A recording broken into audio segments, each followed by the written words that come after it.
والسلام على رسول الله وعلى آله وصحبه ومن والاه رب اشرح لي صدري ويسر لي أمري واحلل عقدة من لساني يفقهوا قولي أما بعد. So alhamdulillah, last week we started with the introduction for this class, and we spoke about in general Qawa'id Fiqhiyya. Maybe we should do a very quick summary inshallah for those who didn't attend the first class. Go quickly through these. So we talked about the definition of Qawa'id Fiqhiyya. We said it is the comprehensive issue in relation to the science of fiqh. And we gave the example that in talking about the relationship of Qawa'id with fiqh and usul, we said usul are the basic principles. We're coming to deal with the Quran and Sunnah, and we want to extract laws. We want to know what is halal, what is haram, what is wajib.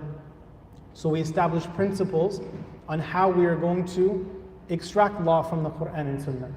And then fiqh is the actual act of extracting the law.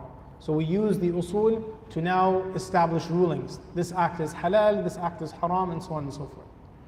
And Qawa'id Fiqhiyya, we said, essentially is looking to all the different fiqhi rulings that exist and creating basically a maxim, a principle at the end, a precept that says that this one rule will solve all these issues put together. So we gave the example, the person goes into the class and they hear that if you're making tawaf and you lose track of how much tawaf you've made, did I go around 4 times or 5 times, they will tell you take the less.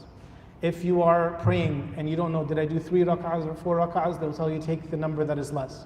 If we mention water comes on your thawb, you don't know is this water najis or pure, we say we know in its basis, when water first came to the earth it was pure. We don't know what happened before it came onto your thawb, right? Because you're not sure. So we go with the ruling that it is pure. So as you go through all these different rulings, in the end you look at it and you say, al-yaqeen la yazalu bishak, right? Certainty is not undermined by that which is doubtful. And we said that the Qawa'id Fiqhiyya can be 2 types. There are those that come directly from the Sharia, like the one we're going to talk about today, like ad-dararu yuzal. There's a hadith that directly comes from the Sharia. And then there is the ones that are istiqra', that we extrapolate this. We look at all the different rules of fiqh and we extrapolate a rule. And we mentioned the Qawa'id Fiqhiyya are 3 types. There are the ones that are the major maxims, which are the ones we're going to study inshallah in this class. And these apply to all the chapters of fiqh. So all the different chapters of fiqh, this rule has some application to it. And then there are those who are also qawa'id, but they are not kubra, they are not major qawa'id. And these apply to some chapters of fiqh, but not to all of them. And then there is in the end the dawabit, or the dabit, which is a rule and applies to only one chapter of fiqh. And even though we say these qawa'id are comprehensive, they apply to everything, in reality there is no qa'idah that is truthfully kulliyya, that is truthfully comprehensive. Meaning that every qa'idah, there are istithna'at, right? There are exceptions for each rule, right? So whenever we talk about a rule, and in fact this is how you study qawa'id, you study the rule, you study how it applies, but then you study the exceptions to the rule, right? So that you actually understand the rule. But because they largely apply, or they overwhelmingly apply, we say that it is comprehensive, it is kulliyya. When we talk about some of the benefits of learning this, of it is it eases our ability to memorize variant fiqh issues, and it allows us to have one statement that summarizes a lot of fiqhi rulings, and allows us to understand as well the logic of the fiqhi rulings that are made. Talked about the different examples. So today inshallah we'll start with the first, and typically there is no order for the qawa'id. Meaning you pick up a book, you might find one listed, 2, 3, 4, 5, whatever they are, they could be in completely different orders. But every book will start with this one first. Why will it start with this one first? Who can think? Well,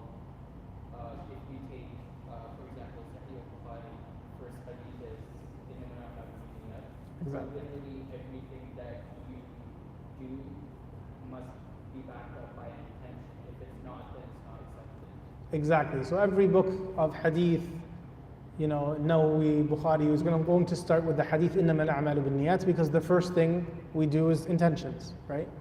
So likewise, since this qa'idah has to do with our intentions, this is what we always begin with. So any book of Qawa'id will begin with this one as the first one. Al-umur bi-maqasidiha. What does this mean?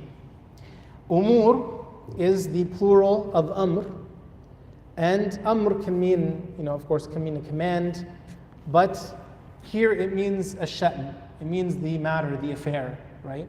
So we are saying al-umur, the matters, the affairs, bi-maqasidiha, by its intention, right? The maqasid here means the intention. And its actual meaning is here, أحكام الأقوال والأفعال مبنية على النيات. The rulings of statements and actions that are based upon or built upon intentions, right? So this is the ruling, this is the meaning of al-umur bi-maqasidiha.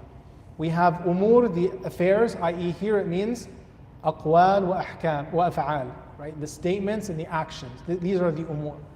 And the maqasidiha are the niyat, are the intentions that are built upon intentions. And so a ruling, a hukum, because we said ahkam, right? The ruling of statements and actions. We talked in usul al-fiqh about two categories of rulings. What are they? Who remembers? Hukum, two types of hukum. Yes? So there's hukum taklifi and hukum wada'i. Hukum taklifi, this is halal, this is haram, this is wajib. And still, al-umur bi-maqasidiha comes into play. And then you have hukum wada'i. This is valid, this is invalid, this is a condition, right? This is something that prevents mana'. And still in this, al-umur bi-maqasidiha comes into play. And even beyond this, qabul, whether Allah will accept our deed or not accept our deed, al-umur bi-maqasidiha comes into play. So an example, two people are praying 2 rak'ah. You come into the masjid, there are two people in the masjid and they are praying, each of them 2 rak'ahs. And they are facing the same qibla, and they both made wudu, and they're both even reciting, let's say, the same surah. But one of them has the intention that he is praying Salat al-Fajr, and the other one has the intention that he's praying the ratiba, the sunnah of Fajr. Are they doing the same action? No. Why? Because the intention is different, right? So the ruling is based on the intention. Another example, somebody gives a poor person $1,000, and he gives it to him, and he intends zakah. And someone else gives a poor person $1,000 and he intends sadaqah, just a voluntary charity. And a third person gives that poor person $1,000 and he intends to bribe him. The ruling of all of them is different.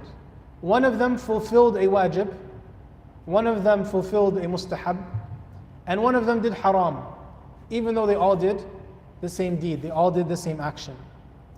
And likewise, you can go with the idea of qabul or lack of qabul. So for example, somebody gives nasiha to someone for the sake of Allah subhanahu wa ta'ala. He gives him nasiha. And someone else gives nasiha, but for the sake of people saying, this is a good person, mashallah, his nasiha is so beautiful, his speeches are so good. So both of them are doing the same action. One of them, his deed is accepted by Allah, and the other one, the deed is not accepted by Allah subhanahu wa ta'ala because it's built upon the niyyah. And so this qa'idah, this maxim is the greatest of all the qawa'id. And its evidence, of course, there are many evidences in the Quran and Sunnah about this, right? But the obvious one, the clear one, is إِنَّمَا الْأَعْمَالُ بِالنِّيَّاتِ. The hadith of our Prophet sallallahu alaihi wasallam. Indeed, actions are by their intentions. And Imam al-Subki, he says that, he's criticizing that people use the term al-umur bi-maqasidiha. He said we should just use the hadith because the hadith is the words of the Prophet sallallahu alaihi wasallam. And no doubt he's correct, but for whatever reason, Allahu a'lam, the books became very popular using al-umur bi-maqasidiha rather than using the hadith itself. Okay. This qa'idah has to do with niyyah, has to do with intentions. So we have to speak about all the issues and matters related to intentions.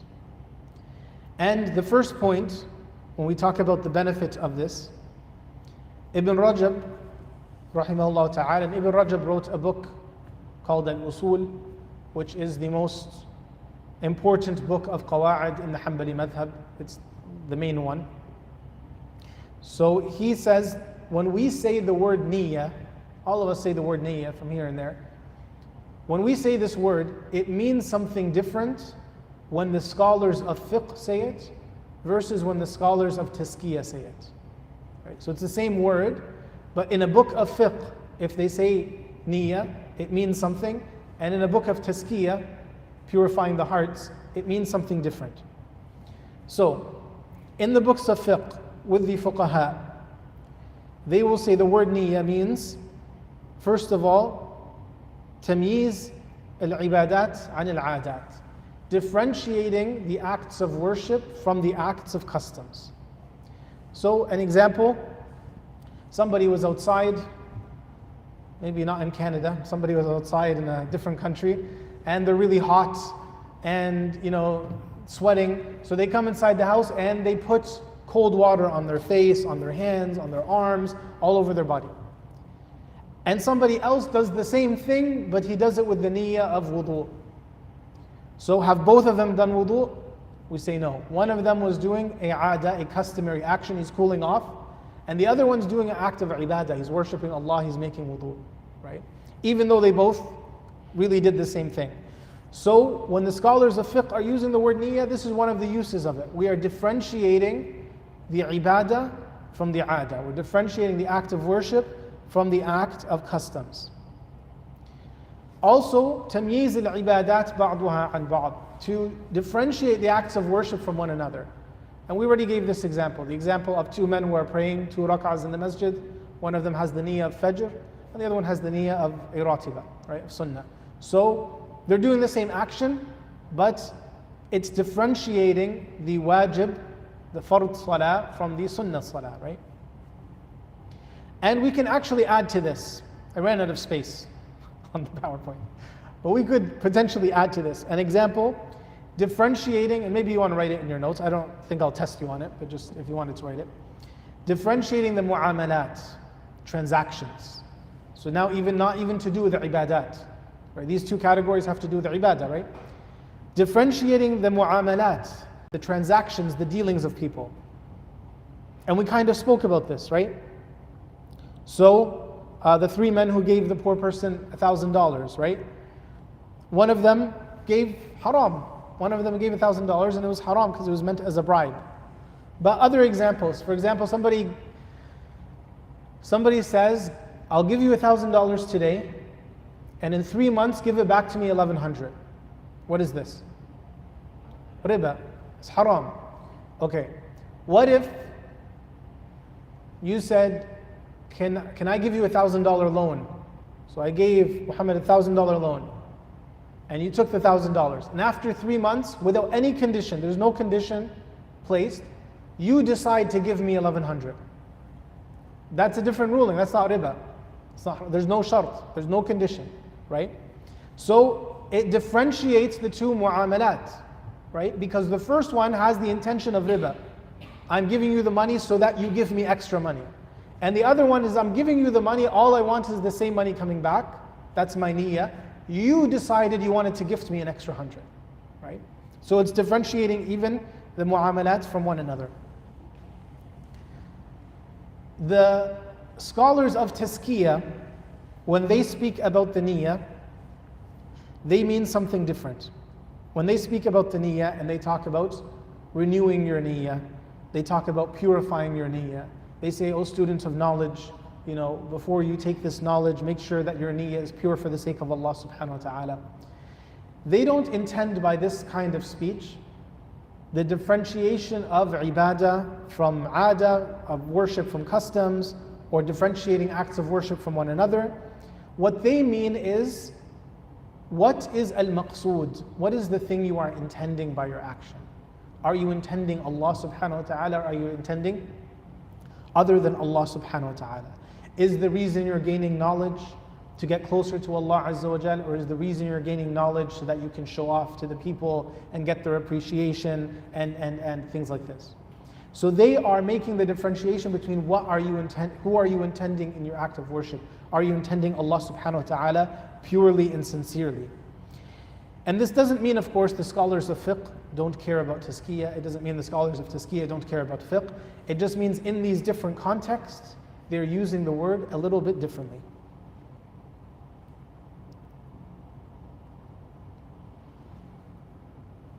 Okay. Now, the evidences of the ruling of niyyah. There are things that the scholars say there has to be a niyyah for it. This is a condition, this is a shart of the action, there must be a niyyah. And there are other actions where the scholars say there does not have to be a niyyah by condition. So there's two different examples. So the first example, where there is a condition that there must be a niyyah, which is what typically we are used to, is the acts of ibadah, the acts of worship. Not only the acts of worship, but the acts of worship. So, your prayer requires a niyyah. Your zakah requires a niyyah. Your fasting requires a niyyah. If somebody, for example, today sees a poor person and he gives him $500, and he thinks, I'll give you this charity, this sadaqah, $500. Then he goes home and he's doing his math and he looks at his finances and he says, I owe $2,000 in zakah, and I already gave that poor person $500, so I'm going to treat that $500 as part of my zakah. Now I only owe $1,500. Can he do this? Why not? He didn't have the intention when he gave him, right? So you can't retroactively do this. Likewise, somebody can't stand up to pray, a sunnah prayer. He says Allahu Akbar, he enters the sunnah, and then he says, I think I forgot to pray Asr yesterday, so now I'm going to make this qada for Asr. You can't do that. You have to make the qada, the intention of qada, before you actually pray. Yes?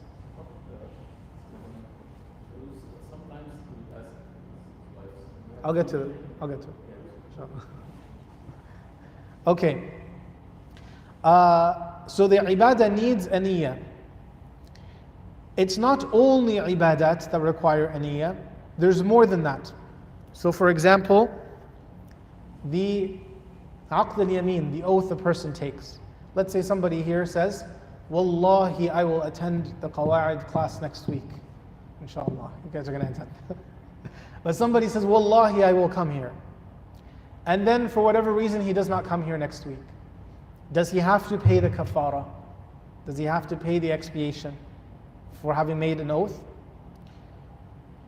We say if he said Wallahi, but he just said it without the intention, then he doesn't have to pay the kafara. Sometimes people say it without even thinking.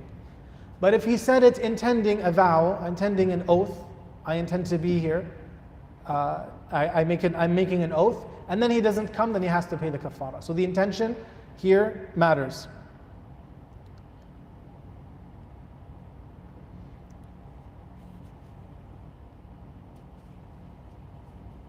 Because this is, alfadh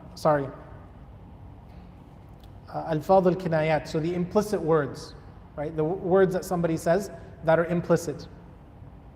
The intention matters. One other point. Al-uqud al-maliyya, some financial contracts. So I give you $1,000 as a loan, or whether I give you $1,000 as a trust, right? So a loan is you're going to take that money, you're going to spend it, then you're going to give it back to me. But if it's a trust, amana, then I'm giving it to you for you to just hold on to it for me, and I'm going to come back and take it. So the intention matters, even though both cases I'm giving you $1,000, the intention of what we mean by that $1,000 are different. Now, the second point is that some words can be implicit. Some words are clear and some words can be implicit. Like what? Somebody tells his wife, you are divorced. This is clear or implicit? Clear. It's very clear.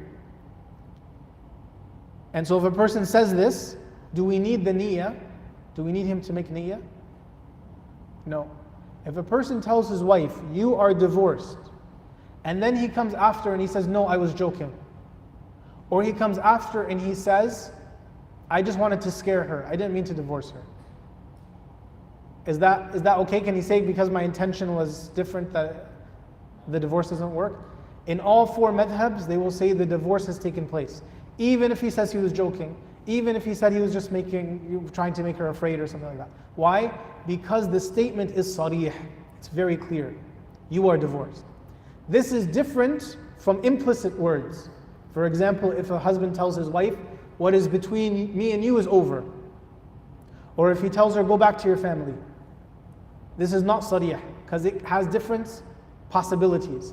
Maybe he means to divorce her, maybe he's just telling her, go back to your family, right? So the scholars will say, in this case, we ask him, what is your intention?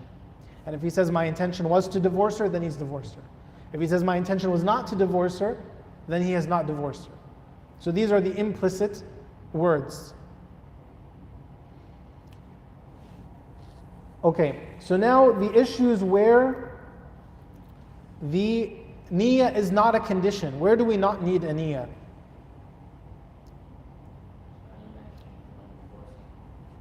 So we'll get to that inshallah. But before that, a turuq here, abandonment. What is this, abandoning?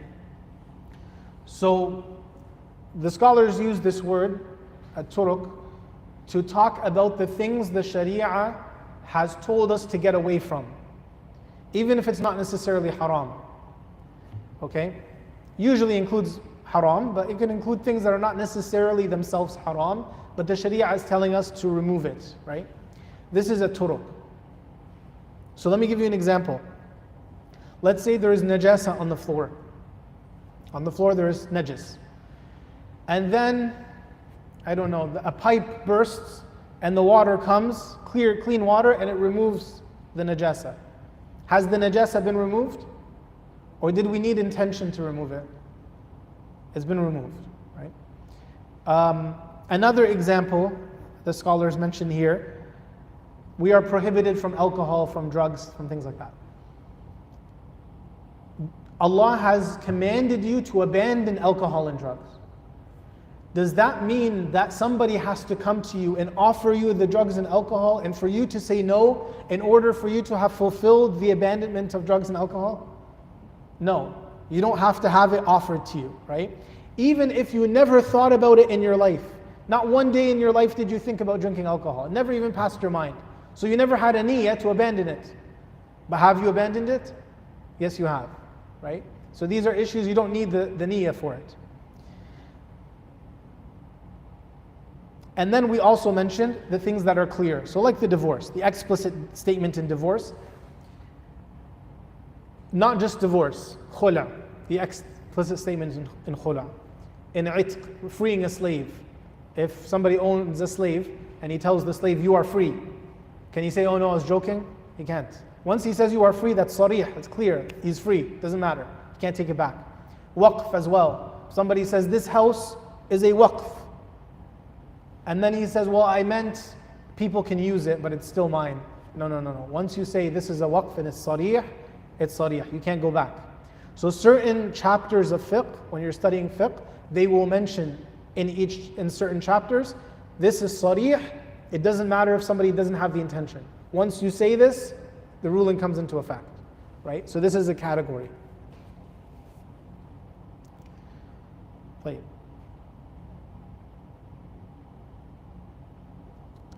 The time of the niyyah, the occurrence of the niyyah, the time of the niyyah, or the occurrence of it, is at the beginning of the act of worship or right before it. So, you make the niyyah before you pray, just before you pray. You can't pray and then decide, okay, I'm going to make that prayer a sunnah, I'm going to make it a fard. Likewise, we mentioned, giving money and then saying afterwards, that's going to be zakat. You can't do that. The niyyah is required right at the beginning of it. But there are exceptions to this. So for example, some people might make the niyyah to fast they might make the niyyah before Fajr to fast. And someone else might wake up pray Fajr, I think this is what you were asking. He prays Fajr, and then he says, I'm going to fast. In the nawafil, not in the fard, in the nawafil. So not for Ramadan, right? That's different. But in a nafila, in a voluntary fast, somebody might pray Fajr and then decide, I'm going to fast today. And this is permissible. This is an exception to the rule. This is an exception to the rule. For us Hanbalis, I think other madhabs may not allow this. I think the Hanafi madhab maybe does not allow this. But in our madhab, this is permissible because this is an exception. Fasting, a nafila. Even though the niyyah occurs after the beginning of the ibadah. Another example, because we said, أول العبادة أو قبلها بيسير. The beginning of the act of worship or just before it. So what if somebody, maybe they were traveling or something like that, they come back to their city, and then they say, okay, tomorrow I'm going to fast Ramadan. And he goes to sleep, and he sleeps all the way till Fajr, wakes up after the adhan of Fajr. Has he made his intention or not? Yes. But it didn't happen right before. It happened hours before. But in our madhab, we will say he has to go to sleep with the intention. And mabit bin niyyah. He goes to sleep with the intention. He goes to sleep with the intention, then he has the intention. Okay? Even though it happened hours and hours before the actual act of ibadah. So, technically for every day. But if you have it in your mind, I'm going to fast tomorrow, and you go to sleep, then you have the intention, right? So, yeah.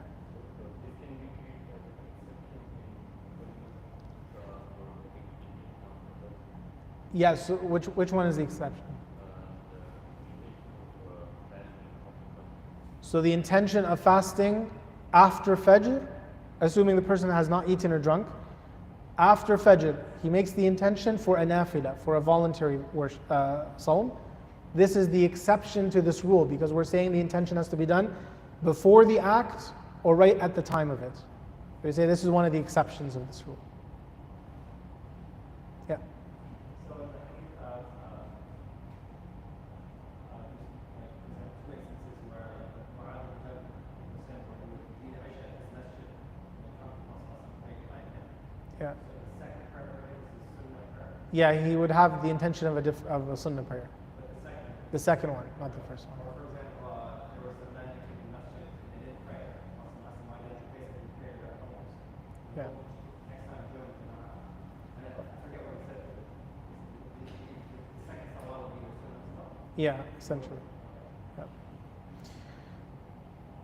Okay. What invalidates the niyyah? The invalidation of the niyyah. So again, we are talking about fiqh, we're not talking about tazkiyah. If we were talking about tazkiyah, we would say, showing off can break your niyyah. Self-aggrandizement, this invalidates the niyyah. We're not talking about tazkiyah, we're talking about fiqh, right? So the three things that break the intention or invalidate the intention is breaking the intention, hesitating in the intention, and being determined to break it. You're determined, I will break it. Okay? So an example, let's say people are praying Asr, and they make the takbirat, they begin the prayer. And during the prayer they hear a loud noise, something really loud happens, and it scares them. And one of them immediately says, I'm breaking the prayer. So he says, I'm breaking this prayer. But I'm shy, I don't want to go running, so I'm going to wait. As soon as everybody does ruku', I'm going to run away. Okay? This is one person. Did he break his intention? Yes, because he said, I'm breaking it. When did he break his intention? When he runs away at ruku'? When he thought of it. When he thought, I'm breaking this prayer. Okay? Now, somebody else in the salah heard the same noise, and he's afraid, but he starts saying, do I break it? Should I break it? Should I not break it?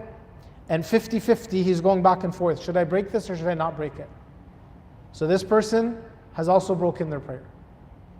And maybe he waits until later on, and then he runs away. But once he has that hesitation in his intention, he's broken his prayer. And the third person hears the sound and he says, I'm still in the prayer. I'm not leaving the prayer. But when we make sujood, I will break my prayer. Right now I'm in my prayer, but once we break sujood, I will break it. Has that person broken their... Okay, when did he break it? When he thought it, not when he did sujood. So all three of these have broken their prayer. And this is true for siyam as well, fasting. Now, I want to make a point here, because every time there is a lecture on niyyah, there are messages and phone calls the week after, I did this, Sheikh, I was praying, and then I was thinking, should I leave my prayer or not, and then things like that. When they say hesitation, taraddud, they're saying not just I thought about it, because everybody might think about it, thought might pass your mind. They mean there's a certain strength there. It's a strong debate in your mind. Am I going to break it? Am I not going to break it? There's a strong conversation happening in your brain, not just a passing thought, no, but a strong conversation. Should I break my prayer or not? So if that happens, then they consider the prayer has been broken. Same thing in siyam. The person having a strong conversation, should I break it, should I not break it? Khalas, you've broken it at that point. Right? If it's just a passing thought, it's not an issue. But if it's a large, yes.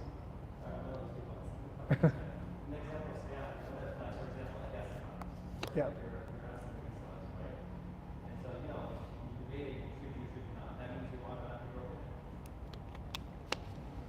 If you're having strong thoughts, then you've broken it.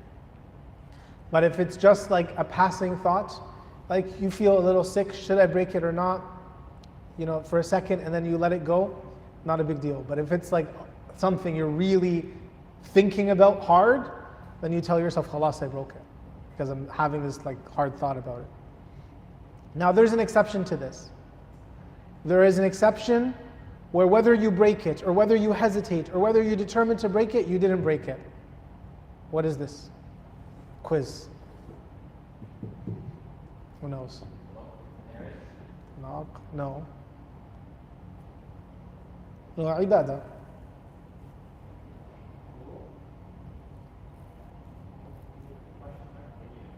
So there's a type of ibadah, if you have the intention for it, whether you say I'm breaking it, whether you are hesitant in it, whether you say I'm out of it, I'm done with it, I gave it away.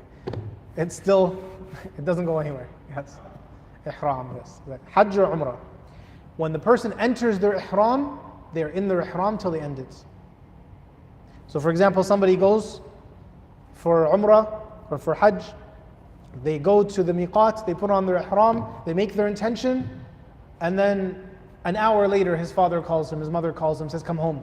There's something important, you have to come home. And he says, okay, I'm going to take off my ihram, I'm done. No, you're not done. You're in your ihram. You're in your ihram until you finish your manasik. Even if he stays there till he dies, 50 years. And this happens, and wallah, it's a musibah. Sometimes people do this, and they go, and they get married, and they have kids, and they didn't finish their ihram. They think they're out of it because they said I'm out of it, but they're not out of it. And if you study fiqh, what is the condition of a marriage that is made during ihram?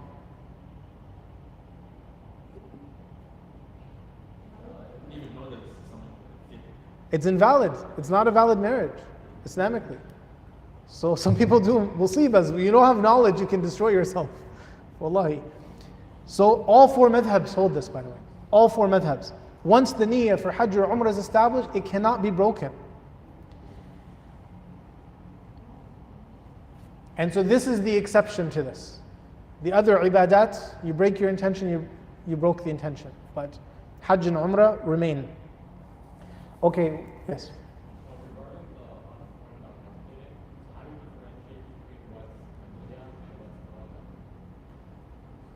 What does irada mean? Like, it's like each week, like, and yeah, so I'm guessing it's like, you're like, it's like, you kind of let past the thoughts sit, but you don't really make the intentions, I guess. No, I have to look at the context of what this is about. It's irada niyya. Niyyah is, so we're going to talk about this in a minute. Where is the place of the niyyah? We say it's in the heart, established in the heart. So, once it's in the heart, the person's in their heart, they say, I'm going to pray. Khalas, they have the niyyah of praying. Right? Once you have that understanding, you know that I'm going to do this action, you're doing the act. Like that's it, the intention has been made.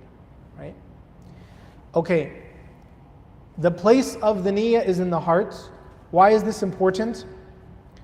Because let's say, for example, you say something that contradicts what your heart meant. So for example, somebody's going for Umrah, and he's going to do Umrah on behalf of Zayd. So he says, لبيك اللهم عمرة عن زيد. Sorry, لبيك اللهم عمرة عن عمرو. But he means Zayd. But he says Amr. Right? He says a different name. But in his heart he means Zayd. So because the place of the intention is the heart, we say if in your heart you meant Zayd, then you're doing inshallah the Umrah for Zayd. Even though you didn't necessarily say the right words. Okay, a side point here. The fuqaha make a difference between two things. One thing is called a talaffuz, which is to say the words of the niyyah silently. And a tajahhur. A tajahhur is the person says, sometimes you hear this, the person will say, Nawaitu an asalli salat al-dhuhr, and they say it out loud and everybody can hear them, right? So the second one, to say it out loud, they say this is not permissible. The first one, at talaffuz, to say under your breath, nobody else can hear it, just for yourself. You say, I'm going to pray this prayer. Many of the Hanbali scholars, in fact, it is the position of the madhab to say that this is mustahab. Some scholars disagree. Amongst them, Ibn Taymiyyah and others, they disagreed. They said, even the talaffuz, you shouldn't say it. But there are many scholars who consider it mustahab. So this is an area of difference of opinion. And the reason I say this is because some people have OCD. Some people, shaitan whispers to them a lot. So if for this person it's beneficial for them to make talaffuz, to tell them, okay, just even if you say it out loud, I'm going to pray dhuhr right now. Like to yourself, inshallah there's no problem. The scholars say, in the Hanbali madhab, the mu'tamid of the madhab is mustahab. Ibn Rajab says it's mustahab as well. And so that's something important for them to know. The second type, to say it out loud, this in the madhab we say it's bid'ah and it's not permissible.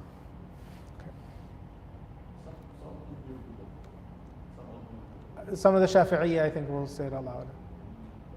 Yeah.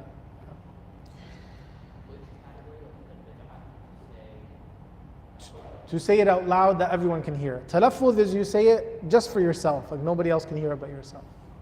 Yeah.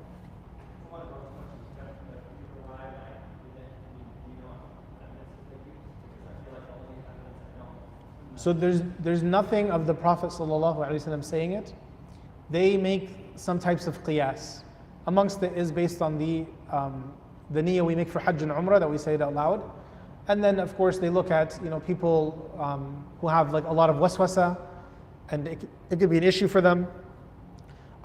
People who sometimes go into the prayer and then during the prayer they're not sure what they made the niyyah for. So for that reason they'll say that it's mustahab. They probably have other evidences I don't know as well. Yeah. Sorry, another question back on the question of Yeah. So in when you finish your manasik, if you're still not out of until you cut your hair. Cut your hair. And make the niyyah, it's also to make the niyyah while cutting your hair, not just make cut the hair. Yeah, the niyyah as well. That you're, yeah. So before you give your manasik, no niyyah to bring.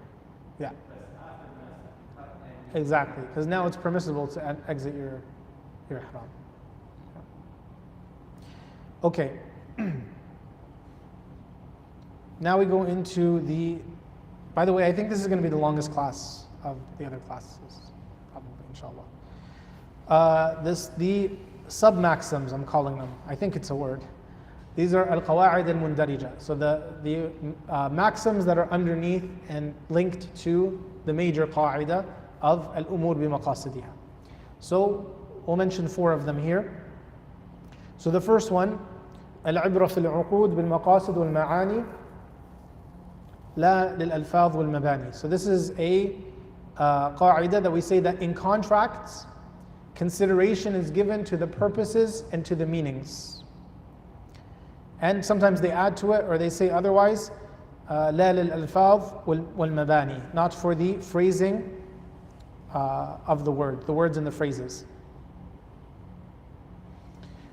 So some scholars will say a different qa'idah here. They will say usually the contract is based on meaning, but sometimes it is based on phrasing. And this is true because there are exceptions to this rule, but this is the most common qa'idah that is used here. So what is this about? I'll give you an example. Somebody says, I will gift you my phone. I'm going to give it to you as a gift for $1,000. What is this? Is it a gift or a sale?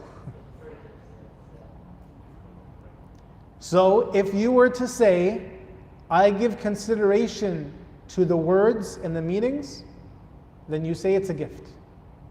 Because I said it's a gift. And if you say, I give consideration to the purposes, if you say, I give consideration to the words and the phrases, then it was a gift. But if you say, I give consideration to the purpose and the meaning, then it's a sale, right? Because I said, give me consideration, give me compensation, right? So you say it's a sale. And this matters, because if we say that it's a sale, then let's say you took the phone, and then you look through the phone, you say there's a defect in the phone is flawed. In fiqh we say he has khiyar al-aib, he has the defect option. If you purchase something and it has a flaw, you can come back and you can say, this has a flaw, take it back and give me back my money, or give me compensation for the flaw, right? So in fiqh this is a rule. So if you're the purchaser, you have this right. If you took it for $1,000, you went to the mall and you're like, this same phone, they're selling it for $100. Ibrahim ripped me off. Okay, you have khiyar al-ghaban, right? The option of fraudulent option, where you can come back and say, you sold this to me way more expensive than what it's being sold elsewhere in the marketplace. So you can also get your money back, right? If we said this is a gift, you don't have any of these rights, because we would say it's a gift, and a gift, none of these rights apply. But if we said it's a sale, then all of these rights apply, and even more rights than I can even think of right now, right? So it matters which one we're going to give consideration to. Like another example, you go to the mall and you want to buy an iPad, and it's $1,000, and you say, I don't have $1,000 right now. And you tell the guy, give me the iPad, I need it for my Qawa'id class. And he tells you, I don't know you, why am I going to give you the iPad? And you say, okay, fine, give me the iPad and I will give you my phone as a trust, as an amana. Now, what does an amana mean? He holds it for you and he gives it back to you whenever you ask for it, right? That's an amana. Are you really giving him an amana? Or what are you really giving him? Collateral. This is a rahn, right? It's a collateral. You're saying, hold on to my phone until I come back with either the money or the iPad. So here we give, again, consideration is not to the phrase, consideration is to the purpose and to the meaning. Now there are some issues of acceptance, of exception, certain issues of financial resolution where the Hanbalis will say, we'll give consideration to the words and phrases and not to the actual purposes or meaning.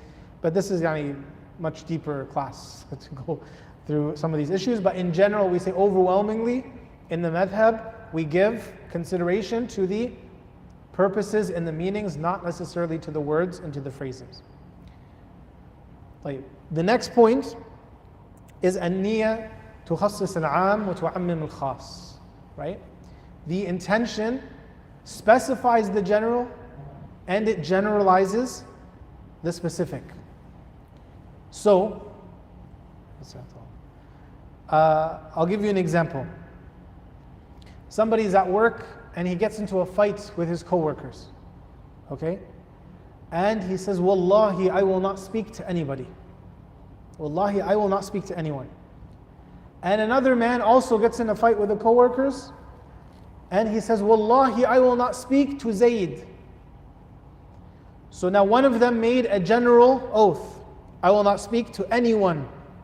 And the other one said, I will not speak to Zayd, specific. One oath is general, one oath is specific. Now, if he says, what I said I meant, I didn't want to speak to anyone. And the other one says, what I said I meant, I only didn't want to, not going to speak to Zayd. Then we say there's no problem, right? What they made the oath for is correct. But let's say the first person says, Wallahi, I won't speak to anyone. But then he says, what I really meant was I will not speak to Zayd and Amr. Only. I said I won't speak to anyone, but I meant I won't speak to Zayd and to Amr. So now, has he broken his oath? Does he have to pay the kafara if he speaks to Tariq and Zayd? Tariq and Ubayd or something? No? Why? Exactly. So النية تخصص العام. So he said something عام, but the niyyah makes it specific. Right? So because his niyyah was, I don't want to speak to Amr and Zayd, then if he speaks to Amr and Zayd, he has to pay the kafara. But if he speaks to Tariq, it's okay. Right? Now, the person said, Wallahi, I won't speak to anyone. Did he tell us which day he's not going to speak to them? If we took him by the wording, that means he's not allowed to speak to anyone until the day he dies. Right? But you ask him and he says, my intention was, I'm not going to speak to anyone today.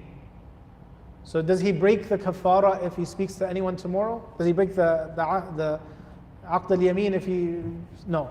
Right? Because his intention was, I'm not going to speak to anyone today. So the oath specifies the general. Another example, someone invites you to dinner and you don't want to, or someone's having a party at their house and they're inviting everybody and you don't like this person. And they tell you, come eat dinner. And you say, Wallahi, I will not eat dinner today. Then you go home and you eat dinner at your house. Did you break your oath or no? Did he break his oath or no? Exactly. You have to ask, what is the niyyah? You have to ask him, what is the niyyah? So if he says, I meant I'm not going to eat any dinner today, then when he ate dinner, he broke his aqd al-yamin, he has to pay the kafara. But if he says, no, I meant I'm not going to eat dinner with them, or I'm not going to eat dinner at their house, then he didn't break the oath. طيب, another example. A man says to his wife, if I see you enter, or if I see you leave the house, then you are فَأَنْتِ طَالِقٌ, you are divorced. His wife leaves the house and comes back, he didn't see her. Did he divorce his wife or not?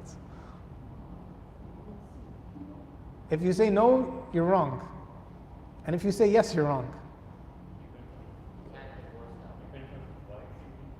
Sorry?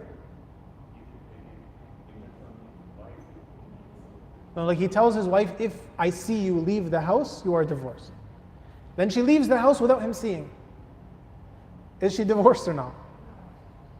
If you say no, you're wrong, but if you say yes, you're wrong. Why? It depends on the niyyah. The sheikh knows. You have to ask him, what is your niyyah? Right? What is the niyyah? What did you mean when you said if you leave the house? Did you mean if you leave the house at all, whether I see you leave the house or no? Or did you mean literally if I see you, if I watch you with my eyes leaving the house? If he meant if I see you with my eyes leaving the house, then he didn't divorce her. And if he means if you leave the house at all, you are divorced, then he has divorced her once she leaves the house. Okay. طيب. The next point, الأيمان مبنية على الأعراض لا على الألفاظ. The oaths are based on the objective and they're not based on the wording. Now there's a condition here, you should write it down. The condition is that the alfaz, the wording, has to لابد أن يحتمل المعنى. It has to have the potential of carrying the meaning, right? I.e., it cannot be so clear that your intention doesn't enter into that wording. So an example, a father is with his son in the store, and the son is crying, buy me this toy, buy me this toy, buy me this toy. Children are, and then the father gets so frustrated, he says, Wallahi, I will not buy you $1 worth. I will not buy you for $1. And then, after the father feels bad, and he goes and he buys him a toy for $100. So did he break his oath or not?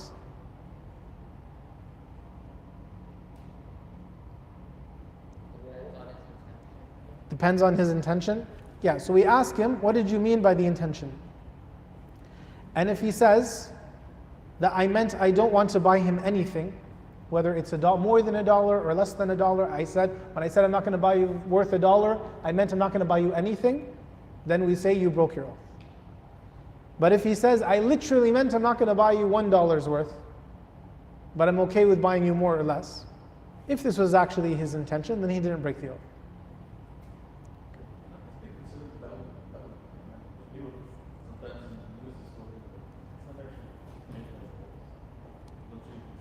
Yes, and this is a larger issue. There are some conditions if the person means it intentionally to deceive somebody. So if he says, Wallahi, let's say for example somebody says, did this happen yesterday? And you say, Wallahi, I don't remember. La adhkur. And he really means la adhkur. I will not tell you. I will not remember for you. Yeah. So there are conditions here, and I don't have them written down, so I don't want to make a mistake. But of them, for instance, is that either there is a dhulm, that you are reacquiring, so someone took something from you by dhulm, so you're using this wording to avoid injustice, or that you're going to cause fitna between two Muslims, so you might use this wording to create sulh or to not create, but there are conditions for this. Okay. The last one, la thawab illa biniyya. There is no reward except with intention. And this is obviously what we all know when we think about niyyah, we think about reward. Any action without a niyyah is not going to be accepted, right? And there are two issues involved here. The first is an action that can only have one intention, and there is no reward if there's no intention for it. And then you have actions that can have more than one intention. For example, and in this case you're only rewarded for the one intention you have. So for example, somebody goes into the masjid and he intends to pray tahiyyat al-masjid only. Then he gets the reward for tahiyyat al-masjid. What if he enters the masjid and he makes the intention, I will pray tahiyyat al-masjid and also al-ratiba for salat al-fajr, the sunnah for fajr, and tahiyyat al-masjid. Then he gets the reward for two things. And the first one only gets the reward for one thing. So the reward is only when the niyyah is there. And of course, if the niyyah is for the sake of Allah subhanahu wa ta'ala alone. And, there are people who come to the classes and they take the notes and they learn. And one of them is rewarded because he did it for the sake of Allah, and someone else is not rewarded because he did it for the sake of the people. Or he did it for the sake of being told. And we know the hadith of our Prophet ﷺ that of the first people that will be sent into the hellfire is one who recites the Quran, and one who seeks knowledge, and one who fights for the sake of Allah subhanahu wa ta'ala. And they're going to be asked, why did you do this? And he says, I did it for your sake. And they will say, kadhabt, you lied. You did it so that people will say you are a reciter of the Quran, you are a person of knowledge, you are a mujahid, and it's already been said, and they will be taken into the hellfire. So we know this hadith, and this is something for all of us to strive in order to purify our niyyah for the sake of Allah subhanahu wa ta'ala. And as we mentioned as well, abandoning the sins does not require niyyah, right? So, but are you rewarded? Can you be rewarded for abandoning sins? if I never have the niyyah to not drink alcohol, I have fulfilled the requirement of not drinking alcohol. But I will be rewarded if somebody did offer me alcohol and I said no. I get reward. Does that make sense? Okay. So, one of the scholars mentions, a person might abandon sins due to weakness, due to poverty, due to inability. He will not be rewarded for any of this. But he is prevented from gaining sins. He didn't get any sins because he didn't do any of this haram, right? But the person who abandons it with the intention of abandoning it receives the reward. And the example is the Prophet ﷺ mentioned, سَبَعَةٌ يُذِلُّهُمُ اللَّهُ فِي ظِلِّهِ يَوْمَ لَا ظِلَّ إِلَّا ظِلُّهُ, that 7 who are given the shade of Allah on the day when there's no shade except the shade of Allah. One of them, a woman calls him towards haram and he says, I fear Allah subhanahu wa ta'ala. So he gets a great reward for the intention of abandoning the haram. So both people are saved from sin, but the one who had the intention to reject it, it was offered to him, he rejects it, has reward on top of being saved from sin. And an example here, somebody, I said, hold on to my cell phone as a trust. Okay? Then you gave me back my cell phone and you took care of it, you didn't cause any harm to it. Now, you didn't have the niyyah when you gave it to me. You did not incur any sin because you took care of the phone, but you didn't get reward because you didn't have a niyyah for the sake of Allah subhanahu wa ta'ala that you took care of the phone and you're going to give it back, you're helping another Muslim, whatever it might be, right? So the reward gives you, the intention gives you the reward. Without the intention, you're not going to get the reward. So let's do, inshallah, some questions quickly. I know this class, like I said, is a bit longer than the other ones, inshallah. So one man makes ghusl with the intention of cooling off, and another man, I don't know why I didn't finish this, another man has the niyyah of raf' al-janab, of removing the major impurity. Okay, so which one of these three is it? Are we differentiating what is intended by the action for the sake of Allah subhanahu wa ta'ala or other than Him? Are we differentiating the acts of custom from the acts of worship? Or are we differentiating the acts of worship from one another? The customs from the acts of worship, okay. A man prays 2 rak'ahs intending the sunnah of Fajr, and a man prays 2 rak'ahs intending the Fajr prayer. Which one of these three is it? The last one, tamyiz al-ibadat ba'duha an ba'd. We're differentiating the acts of worship from one another. Okay, one person seeks knowledge for the sake of Allah, another seeks knowledge to be called a scholar. So this is the first one. What is intended? Who is the maqsood? They're not intending Allah subhanahu wa ta'ala. Okay, a person washes off their limbs to cool off, but not for wudu. Is the impurity, the ritual, is the hadath removed? No, because there was no niyyah. Okay, the person prays 2 rak'ahs with the intention of tahiyyat al-masjid. And then, during the prayer, after the prayer, he says, no, I will make it the Fajr prayer. Has he completed his Fajr prayer? No, he has not, because he did not have the niyyah at the beginning of the prayer. Somebody says, Wallahi, you will eat dinner with us today. And he didn't mean to swear an oath. Does he have to pay the kafara? No, because he didn't mean it. He didn't mean to swear an oath. He's just saying it, just coming across his tongue. Okay, that's the last question. I wanted to do more questions and I ran out of time today. This is the last question, inshallah, for today. Maybe next week I'll add some more questions before we start, inshallah. Anyone have any questions? We're good? Jazakumullah khair. سبحانك اللهم وبحمدك نشهد ان لا اله الا انت نستغفرك ونتوب اليك. Inshallah, if the brothers can help fold the tables and put them away, inshallah. Jazakumullah khair. I do have the exams for the usul class for those who want it. I know it was a hard exam, but alhamdulillah, everybody passed. But inshallah, I don't feel bad. There were some tough questions in it, but alhamdulillah, like everybody tried hard and everybody did pretty good, considering. Alhamdulillah, jazakumullah khair. It's the niyyah that counts, right? It's the niyyah that counts, exactly.